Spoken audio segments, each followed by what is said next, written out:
In a quiet village surrounded by green hills and golden fields, there stood an old barn nestled behind a farmhouse. It was a place where animals found shelter, food, and rest after long days.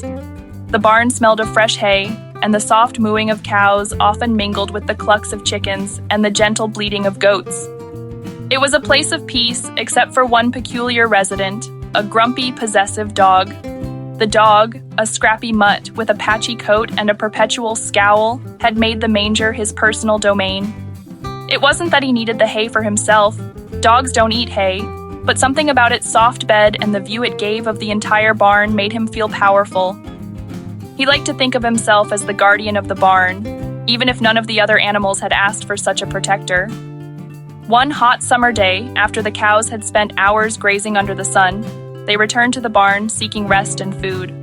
The oldest among them, a gentle brown cow named Clara, led the way. Her hooves echoed softly on the barn's wooden floor as she approached the manger filled with fresh hay. She was tired, hungry, and grateful to see the golden straw piled high. But as she stepped forward, the dog sprang up from where he had been lounging in the hay. He bared his teeth, growled low and menacingly, and barked fiercely. Clara stopped in her tracks. "Dog," she said calmly, "we've been out all day. The sun has drained our energy and we only want to eat. You don't even eat hay. Why are you guarding it?" The dog snarled louder, snapping at the air as if to say, "It doesn't matter if I eat it. It's mine now." The other cows watched from a distance, confused and annoyed. "Why is he being so selfish?" one muttered. "He doesn't even need the hay." A young calf, bold and curious, stepped forward. "Maybe he just wants company. Or maybe he thinks we'll take something from him." Clara shook her head. "No, he wants to feel important. He thinks having control over something gives him power, even if it's useless to him." The dog lay back down on the hay, still growling if anyone came near.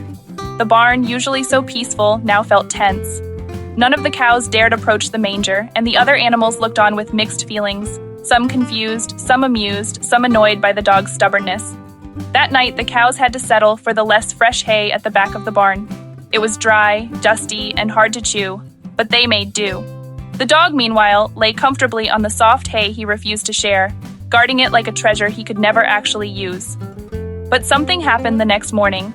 The farmer, a kind old man who cared deeply for all his animals, came to check on them. He noticed that the cows were restless, chewing slowly and eyeing the manger from a distance. "Now, what's all this about?" he asked, his voice gentle but firm. As he approached the manger, the dog leaped up again, barking with fury. The farmer frowned. Now, this won't do."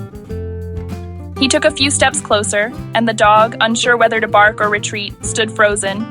The farmer pointed to the hay.